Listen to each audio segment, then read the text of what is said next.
Tonight, we're learning new details in the death of legendary actor Gene Hackman. Newly released body camera video showing New Mexico sheriff's deputies arriving on the scene and discovering the bodies of the Oscar winner and his wife, and what they heard from witnesses and caretakers at the home. Here's ABC's Zoreen Shah. The FBI wasn't supposed to find anything. They showed up at Gene Hackman's Santa Fe mansion to process the deaths of an elderly couple. Natural causes, routine paperwork, standard documentation, 2 agents, a clipboard, and a job that was supposed to take a few hours. But somewhere between the front door and the private library on the 2nd floor, the job stopped being routine. Because hidden behind a wall panel in that library was something that had nothing to do with Gene Hackman's death, and everything to do with secrets buried so deep that 3 governments had spent decades making sure no one ever went looking. What federal investigators found, 312 feet beneath that estate, rewrote everything anyone thought they knew about one of Hollywood's most private and guarded men. And the question that no one in that building could answer, the one that kept investigators awake for weeks afterward, wasn't what was down there. It was how long it had been waiting. Gene Hackman and his wife, Betsy Arakawa, were found dead in their Santa Fe mansion on February 26, 2025. Betsy had actually died weeks earlier, around February 3rd. Her body wasn't discovered until investigators found both of them together.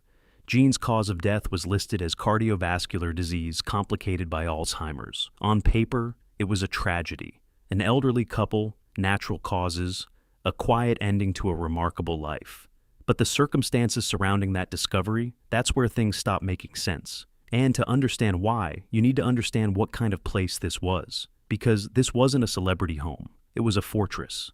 Richard Castagnano spent 20 years consulting on security for celebrities, diplomats, and Fortune 500 executives. When he reviewed Hackman's property systems for a 2019 insurance assessment, he told his team to check the paperwork twice.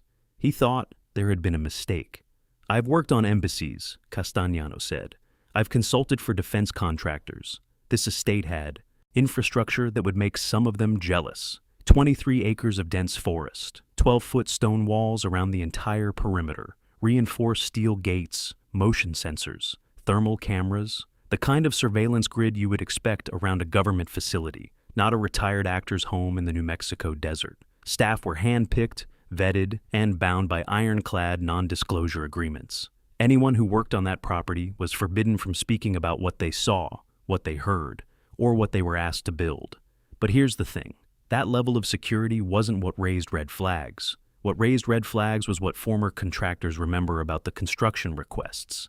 Miguel Reyes had been doing foundation work in Santa Fe for 30 years. Basements for mansions, historic adobe retrofits, commercial pours.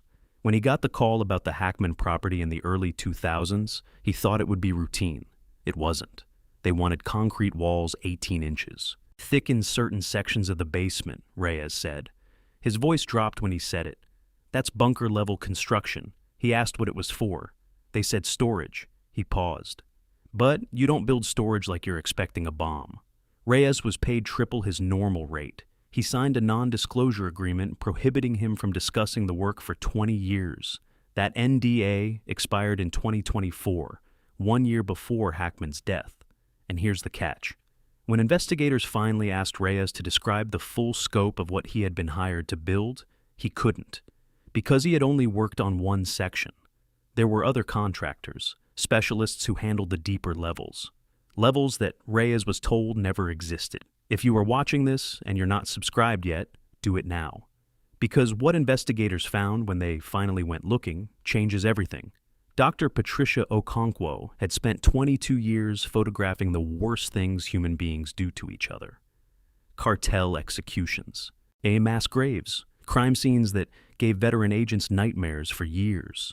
When she walked into Gene Hackman's mansion on February 26th as part of the initial FBI response team, she expected sadness. An elderly couple, natural causes, routine documentation. She wasn't prepared for what came next. Something felt wrong immediately, she said later. It wasn't the silence. It wasn't the grandeur. It was the details that didn't add up. Furniture had been moved recently. You could see the impressions in the carpet where pieces had stood for years. Scuff marks on the hardwood floors didn't match the couple's limited mobility. personal documents in Hackman's study appeared to have been rifled through and hastily reorganized. Either someone had been searching for something specific, or Hackman himself had been preparing in his final days, hiding certain items, relocating others. The scene didn't match the official narrative of two elderly people dying quietly of natural causes. But the real discovery came in the library. Dr. Okonkwo was running her hand along the mahogany paneling, checking for hidden compartments. Standard procedure in high-value estates. That's when she felt it. A section of wall approximately 4 feet wide that resonated differently when tapped. Hollow. Behind that panel, concealed so perfectly it would have been invisible to anyone who didn't know exactly where to look, was a narrow passageway. Stone steps worn smooth by what appeared to be decades of use, spiraling downward into absolute darkness. The air rising from below was cold, damp, and carried a smell that one agent described as like opening a tomb that hadn't been disturbed in centuries. But the tunnel wasn't just old. It had been reinforced with modern concrete in certain sections. Fresh electrical conduits ran along the walls. Someone had been maintaining this passage recently. The tunnel measured roughly 36 inches wide and descended at a steep angle. The original stonework appeared to date back nearly a century. Whoever built it hadn't just dug a hole in the ground. They had engineered something designed to last forever. And the question that stopped Dr. Okonkwo, cold at the top of those steps, was the same question every investigator in that building would spend weeks trying to answer. What were they trying to keep sealed inside? She stood at the top of those stairs for a full minute before descending. Later, she admitted she had considered turning around, walking away, pretending she had never found the panel. "I've been in situations where my instincts told me to leave," she said. Crime scenes where the danger was obvious. This was different. The danger wasn't obvious, but my body knew something my mind didn't. She went down anyway. The descent took nearly 15 minutes. 312 feet below the library floor, the staircase finally opened into a chamber that researchers have since called the vault.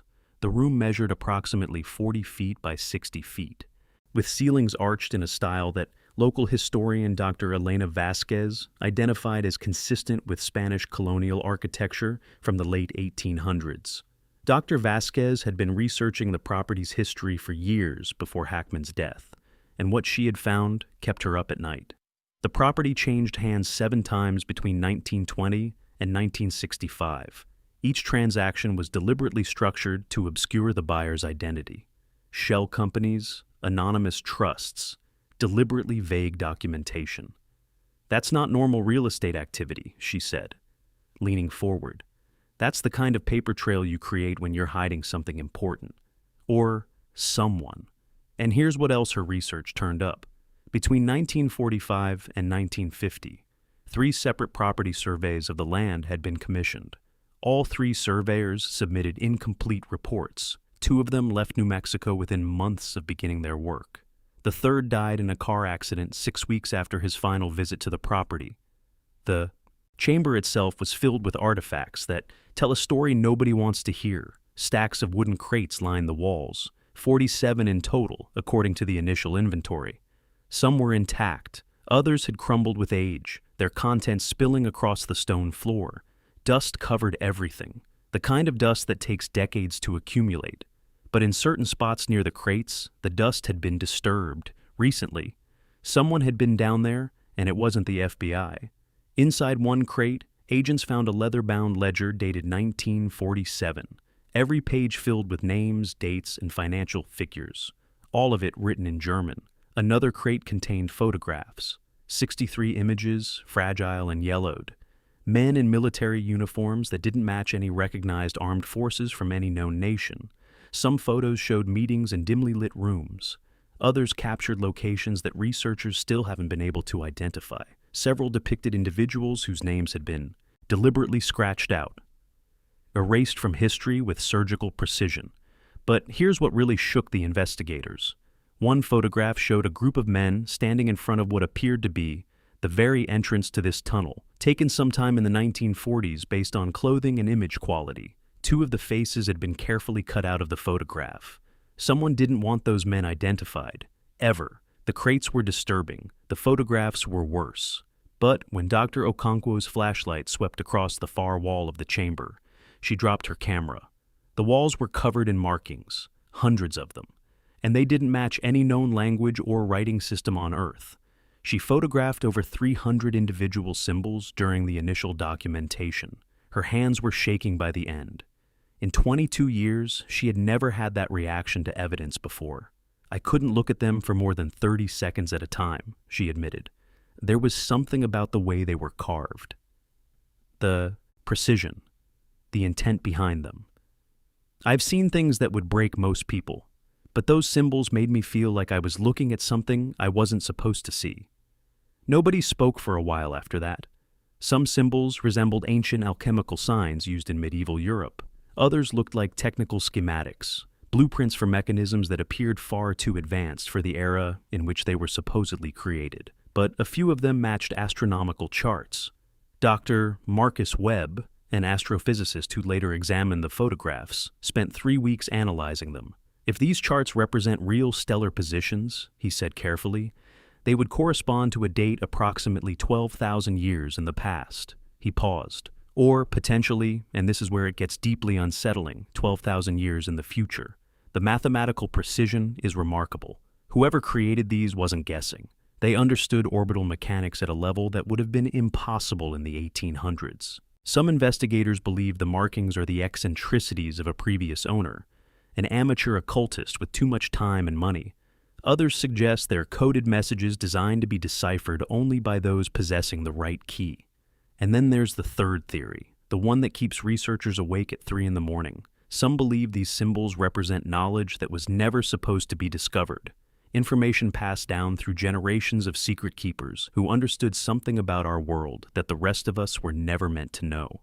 But the symbols weren't the most disturbing thing in that chamber, not even close. At the far end of the vault, partially concealed behind a stack of deteriorating crates, agents found something that made everyone stop cold.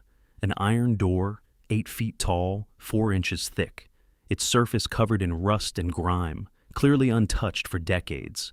There was no handle, only a heavy corroded lock mechanism that appeared, designed to keep something sealed away permanently. One FBI agent who was present, speaking anonymously, described the moment they found it. "We'd seen the crates, the symbols," he said, "but when we pushed aside those boxes and saw that door, everyone went quiet." His voice dropped. It wasn't just old, it felt old, like something that had been waiting down there before any of us were born. He hesitated. And there was this feeling. I know how it sounds, but there was this feeling that it didn't want to be opened. And here's the deal. The door remains sealed to this day. No official explanation has been given for why authorities haven't attempted to open it. The FBI has refused to comment. Official statements have been deliberately vague, almost like someone is intentionally keeping a lid on this. Some investigators speculate the tunnel connects to a larger underground network. Cold War-era bunkers. Older military installations erased from official records. Others believe it leads to a secondary chamber containing whatever was too dangerous to store in the outer vault. A few researchers have suggested the door was never meant to be opened again, that whatever lies beyond it was sealed deliberately by people who understood exactly what they were locking away. And here's the detail that changes everything. Geological surveys of the surrounding area, conducted years before Hackman purchased the property, show anomalies in the subsurface terrain, hollow pockets extending hundreds of feet in multiple directions. The tunnel may not be a single passage, it may be a network. But here's what makes this even more unsettling. Thermal imaging of the door revealed something no one expected. There's airflow on the other side. Whatever space exists behind that iron barrier, it's not a dead end. It continues deeper underground. How deep? Nobody knows. The FBI won't say, and independent researchers haven't been allowed close enough to find out. Miguel Reyes remembers something that still haunts him. "They asked me about blast-resistant doors once," he said. "Industrial grade, the kind you'd see in government facilities." He shook his head. "I told them I didn't do that kind of work." He swallowed hard. "They said they'd find someone who did." The neighbors always knew something was different about the Hackman estate.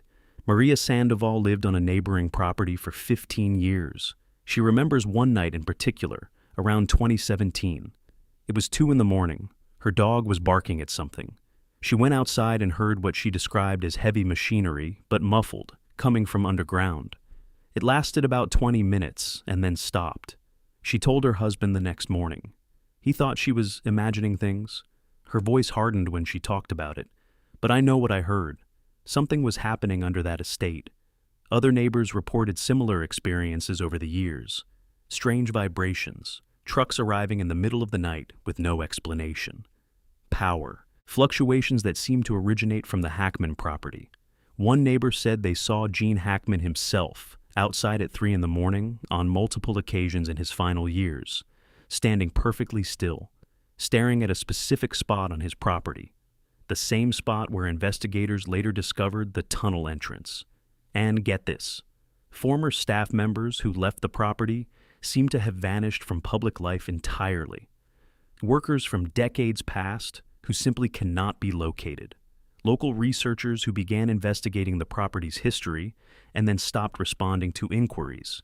Nobody knows why. But here's what keeps investigators up at night. The connection between that underground chamber and the deaths of Gene and Betsy Hackman. Official reports say natural causes.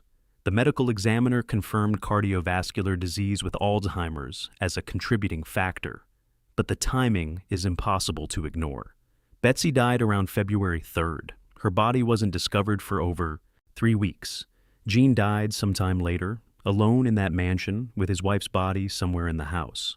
Security footage from external cameras, the only footage that survived because internal recordings were mysteriously corrupted, shows lights going on and off in different rooms during the weeks before his death was discovered. Someone was moving through that house. What happened during those final weeks? Did Gene discover something in the tunnel? Was he searching for something specific, hiding something before it was too late? Some investigators believe the couple was silenced because they knew too much. Others suggest the tunnel provided access for someone to enter the mansion completely undetected. A few believe Hackman himself went into that chamber one final time, and what he found down there is what killed him. No one has explained why the internal security cameras were corrupted. No one has explained why Betsy's death went unnoticed for weeks in a property with that level of surveillance. And no one has explained why, in his final days, Gene Hackman appeared to be systematically reorganizing his personal documents, as if he knew someone would come looking. The investigation is ongoing. FBI forensic teams continue analyzing every artifact, every document, every symbol carved into those ancient walls. Dr. Vasquez has assembled a team of historians, cryptographers, and archaeologists to examine the publicly available evidence. What we've found is just the tip of the iceberg, she said. The tunnel predates Hackman's ownership by at least 70 years. The question isn't just who built it or why. The question is, what was Gene Hackman's relationship to whatever secrets it contains? And here's what nobody is saying out loud. Property transfer records show someone has already filed paperwork to purchase the estate. The buyer is an anonymous trust registered in the Cayman Islands. No names, no public filings, just a shell entity with enough capital to acquire one of the most restricted properties in the American Southwest before investigators have even finished processing the scene. Whoever they are, they want access to that tunnel, and they want it fast. Federal authorities have placed the property under restricted access. Journalists who have attempted to investigate have been turned away at the perimeter. Freedom of information requests have been denied on grounds of an ongoing investigation. But here's the thing. An ongoing investigation into what exactly? 2 elderly deaths ruled natural causes. Since when does that warrant federal classification? The iron door is still sealed. The 47 crates are in federal custody. The symbols remain undeciphered. The ledger written in German, the one filled with names that were supposed to have been erased from history, has not been publicly acknowledged by any agency. And the airflow behind that door, the space that continues deeper underground, past what thermal imaging can measure, nobody is talking about it. The way Hackman retreated from public life, the fortress he built in the desert, the surveillance grid that rivaled government installations. Gene Hackman wasn't hiding from fame.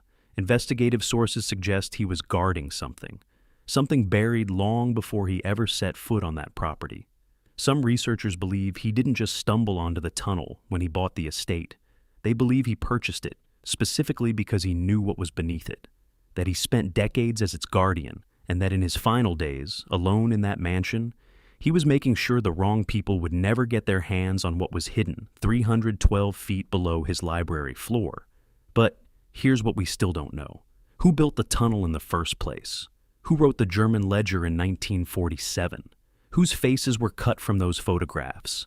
And why, after all of this, has the FBI not opened that iron door? The question isn't whether those secrets exist. The evidence suggests they do. The question is what happens when that door finally opens, and who is going to be standing on the other side when it does. Drop your theories in the comments. Subscribe if you want to see what we uncover next, because this story is far from over.